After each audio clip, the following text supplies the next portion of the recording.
kami na-install na diri ang katong ipa-install din kaganihan. Kato Active Directory Domain Services na-install na. Ang DHCP na-install na. Ang DNS server na-install na po. Okay? Figure na siya. And then, ang client ka to, wala pa ni na-enroll. Okay? So, review na to. Ang IP address ato ang server. Ala.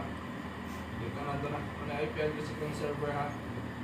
Ito na yung notepad na ito para klaro.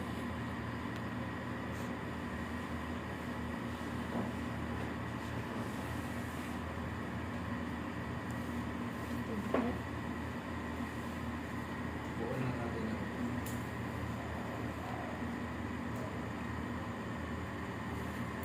Then, server.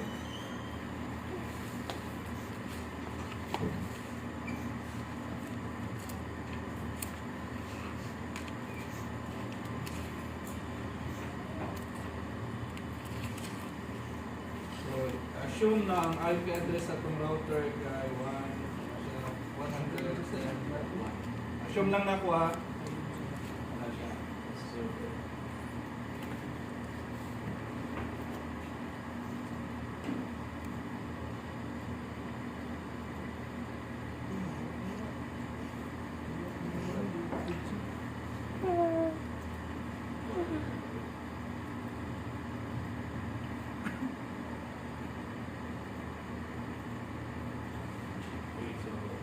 IP address sa server, tapos naputay IP address sa itong router, which is ang kani IP address sa router, subnet mask niya, so class A, then IP address sa router. So assume na to na na-configure ato ang router, ano siya IP address, okay?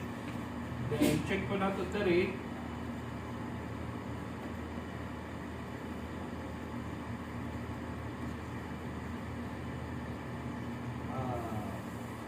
So, mananin IP address ang nakabutang.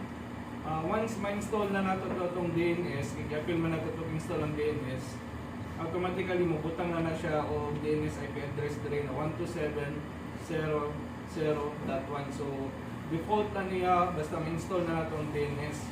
Anyway, dili ang pod kay nato ni ginagamit, more on web services ni siya. Pag-resolve lang sa mga IP. Okay? Pero need nato na siya ma-install o appeal para mugana ang ato ang mugana properly ato ang domain controller Active Directory. So mo nang i-install nato ang DNS at appeal kaganyan. Okay. So ato lang gi-review na nana siya mga IP address, ato nang inputan. Then ang client blanco pa ni. Okay. Tanong nato ni client. Wala na siya IP address. So, ako pa rin ako mag-install. So, dito na ito kalimtan. After na ito mag-install, i-rename din na ito itong computer. Okay. Okay, para dali na na ito ma-identify. Rename. Okay, lisod kayo memorize ang iyang computer name kung inana ka. Pwede rin na ito na itong client. Sa assessment, ipabutang nyo diha ang yung I think first name yata or last name ba? Kasi pabutang na diyan. Nakalimot lang ko sa specific. And pwede ka mag-change sa work group. Butang na ito APCSN. Pwede na ito ibutang. Anyway, mausap mo po na later on. Pero at least makabalo lang mo kay basig gusto sa assessor na dapat ma-change po ang work group. So, kung wala pa na domain, pwede man na ito ma-change ang work group. So pwede rin po natin na now. Client or yung last name o first name. And change sa itong work group, then ma-restart na siya. Again, dipakita lang nato na nga to ang client. So, ito na side. Dari na side, bago pa na siya na installan, and wala pa na siya na configure. Wala po siya IP address. Okay? Ang na-IP address na to, ato lang server. Okay, so inani man din ang during sa assessment, ang na-IP address is ang ato ang server. Okay? Masking kaganihan na configure ka sa itong router access point, wala ka nagbutang IP address sa client, kundi ang router ang naghatag og IP address sa client ug ang WAMP or access point naghatag IP address sa client. Wala din ta nagbutang o katong static. So kung tawagan ni static IP address kay kita man nagbutang. Okay. So karon atong buhaton i-configure nato ang DHCP server para ang server na mismo ang muhatag og IP address sa client. Okay? Kay kung karon try nato nag-ping 110.100.100.10.10. Try natin. So, meaning, dili na sila connected. Okay, again, wala tayong gibutang na IP address sa client. Okay? So, blanco atong client, wala tayong IP address. Okay, wala address. So, mana inana, normal na siya na inana ang result pag ping na to. Then karon, i-configure na to ang DHCP para DHCP server para siya ang muhatag og IP address sa client. Same sa gibuhat nato sa router, di ba? Ang sa router nag-quanta grains, diya ang router na naghatag og IP address sa client para maka-network siya o maka-internet. So, mana tong buhaton karon. So, diri ta magsulod. Again, na-configure na po na akong domain na naman yung domain apcsm.edu. So, server lang. Ang sa client, wala. Okay? So, diri ka magsulod sa tools, then DHCP. Okay, ito na. Then, secret guys, diri na portion, dapat naka-green. Otherwise, dili na, kung wala na naka-green, meaning ang DHCP server, wala na nagdagan. So, dili gyapon na siya makapag og IP address sa client. So, dapat naka-green. Naka-check na green na siya. Right after click na to ni siya, IP version 4 lang ta. Wala pa nato ni ginagamit diri sa atong application ng IP version 6 kay more on sa public na siya, mga telcos na gagamit na. So, ito, wala pa. Okay? So, dari lang ta kay for more on local naman ato ang configuration. So, right click, new scope. Tapos next. Kung ano yung bahala sa pangalan, magkano yung may DHCP scope. Pwede na. Depende na sa inyo. Pwede pag nyo po kayo ng description. So, starting IP. Pero same gapon sa router. Di ba? Natay starting IP o dapat ito ending na IP niya. So, kung saan ito IP address atong server, pwede na natin siya sa global. Pero dili na natin pwede gamitin ng 10. Okay? As well as ang 1 kay i-reserve naman natin para sa atong router. Ito rin. 10, 100, 10, 100, then 10. Pwede siguro tayo mag-start ko 11. O kamo, pwede na po tayo mag-start ko 20. Depende na sa inyo ha. Okay? So observe guys, wala ko yung i-fill upan, wala ko yung i-click diri. Automatically mo butang na siya diri length o iyang subnet mask, magdepende sa IP na yung butang.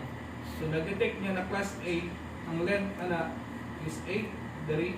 So di nyo na usabon, then ang subnet mask same gyapon, di nyo usabon kay na-detect na niya class A yung input. Kung class B po, try na to class pa na, delete sa ito. Try na to class B. Class B pa niya. Saan natin ito? Sa scope. Okay.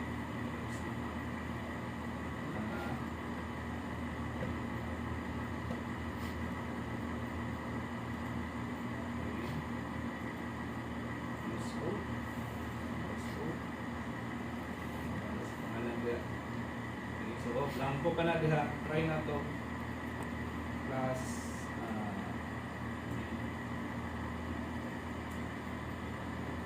okay. So, pag tab na ko, nausap na po siya.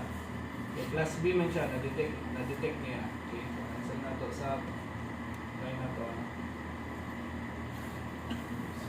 Kung class C, 192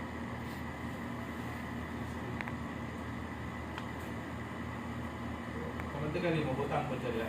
Okay? So wala na tayo i-change dali sa length o sa iyang subnet mask. Default na siya.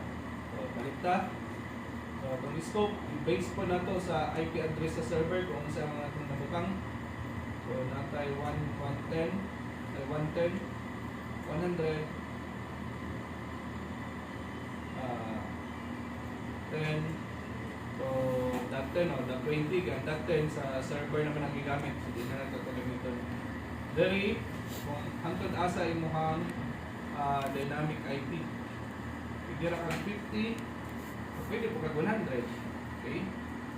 So kanina setup ang range nimo sa server na muhat ayang ginahatag na IP address magikan sa 20 hangtod sa 100. Okay? So kinsa tong kasagaran ang mahitabo, minsan itong una na computer na mo-connect sa server, makita niya, mo ito'y tagaan niya sa kanila 20. Kasagaran na siya. Okay? So next na to. Pero na po yung instance na delete. Dari, so next lang ta. Next lang ta diha. Then next. Dari, i-input na to ang IP address sa itong router. Router used by client. So, assume na muna niya itong IP address na itong gibutang sa itong router.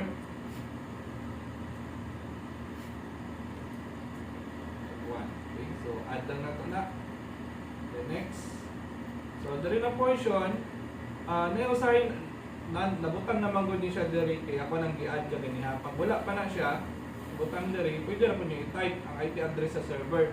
Or, just simply type the server name. Ang server name nako kay server test 2. Double check na to ha. Manang kinahanglan ka mag-change sa computer name para dali ra nato sila mabasa. Na server test 2. Okay? Mana ko ang server name.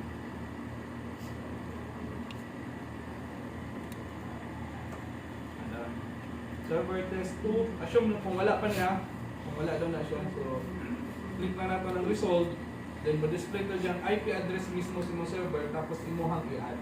Okay, pero na-add na mo na ko daan, doon na nato ng so i-add na to dali. Anan IP address. So kanalang IP address sa server ang ibutang dali. The next, dali pod.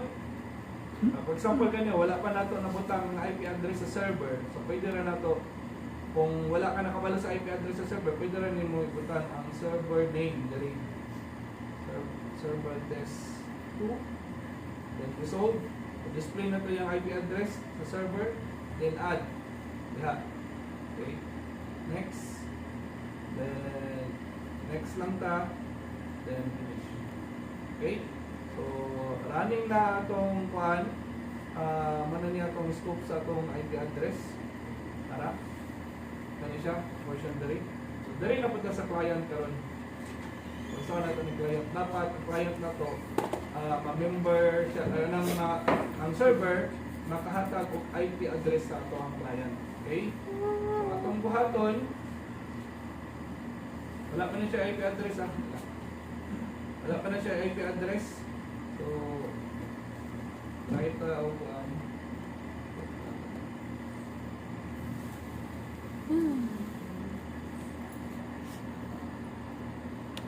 IP address ang server. Okay? Ano? Moment ito mailan. Nabasa kay dahil niya na ang domain sa atong server is apcsm.edu. Yan na yung bagong IP address. So, kaya itong giset dari, nagsugod og 120 man, di ba? So, dari po, nabutang na to 120. So, tanang credentials sa server, so, ihan ang i-transfer dari sa client. Ihan ang itagaan. Okay? So, inana yung ginabuhat guys, like for example ka ng dagko na company, alaman nakay mga 200 computers, isa-isa ko ni magbuta na IP address. Diba? So, server na lang ka, configure niyo mo, pag okay na yung mong DHCP server, pag on mo sa computer na wala kay IP address, basta tarong na ng network, automatically connected na sila tanan. Hindi na ka maghabog. So, inana ng setup. Muna itong gi-perform karon buhat. So, next step na to, ang next step na to, di ba, wala pa man nato na-enroll sa domain. Kung sa may practice na to para ma-enroll